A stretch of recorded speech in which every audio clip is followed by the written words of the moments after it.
ఈ పిక్ ఇన్స్టాలో పోస్ట్ చేద్దునా? నువ్వు జిమ్ లో పోయి పెట్టిన పిక్స్ నాకు ఇష్టం ఉండవురా. సరే నీకు ఇష్టం లేదే నేను పోస్ట్ చేయండి. నీ ఇష్టమే నా ఇష్టం. మరి నువ్వు ఇష్టం బట్టలు వేసుకుంటావు కదా, అది నాకు ఇష్టం ఉండదు. మీరా అంటే ఇప్పుడు నేను నీకు రూల్ పెట్టినానని నువ్వు నాకు రూల్ పెట్టాలా? నేను ఏ బట్టలు వేసుకోవాలో కూడా నువ్వు నాకు చెప్పాలా? నాకు ఇష్టం వచ్చినట్లు నేను ఉంటాను. నువ్వు కూడా అందరు లాంటి వాడు చిప్పా. ఇది నీ ఫోన్ ఎవరితో చార్జ్ చేస్తానో చూస్తా. మళ్ళీ ఎంత పొజినెస్. సరే మనకు కొంచెం పొజినెస్ ఉందా, దాంట్లో తప్పేం లేదు. అడుగు. నీ ఫోన్ ఏమన్నా ఎవరితో చార్జ్ చేస్తానో చూసిస్తా. అంటే ఇప్పుడు నువ్వు నన్ను అనుమానిస్తున్నావా? ఇప్పుడే ఇంతగా అనుమానిస్తుంటే రేపు పొద్దున్న పెళ్ళైనాక ఇంకెంత అనుమానిస్తావో? పోయి నీ ఎలాంటి వాడిని లవ్ చేసిన నువ్వు కూడా అందరు లాంటి వాడివే. ఛీ పో.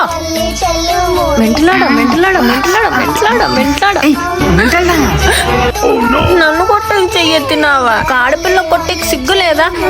ఇదేనా మీ ఇంట్లో వాళ్ళు నీకు నేర్పించిండేది? ఇప్పుడే నా మీద చెయ్యి ఎత్తినావంటే రేపు పొద్దున పెళ్ళైనాక కొట్టి కొట్టి చంపేస్తావు. నువ్వు కూడా అందరు లాంటి వాడివే. రే మా ఇంట్లో నీకు ఇచ్చి పెళ్లి చేయాలంటే నీకు గవర్నమెంట్ జాబ్ ఉండాలా, అలాగే 1,00,000 రూపాయలు జీతం కూడా రావాలా, అట్లే పెద్ద సొంత ఇండ్లు కూడా ఉండాలా. ఇవన్నీ ఉంటేనే నీకు ఇచ్చి పెళ్లి చేస్తారా? మళ్ళీ మా ఇంట్లో కూడా చాలా కట్నం అడుగుతున్నారే. ఓ మీ ఇంట్లో కట్నం కూడా అడుగుతారా? ఇదెక్కడ అన్యాయం రా? నువ్వు కూడా అందరు లాంటి వాడివే. నేను మా నాన్న చెప్పిన సంబంధమే చేసుకుంటా. నేను చెప్పింది అన్నా నువ్వు చెప్పింది ఏంది?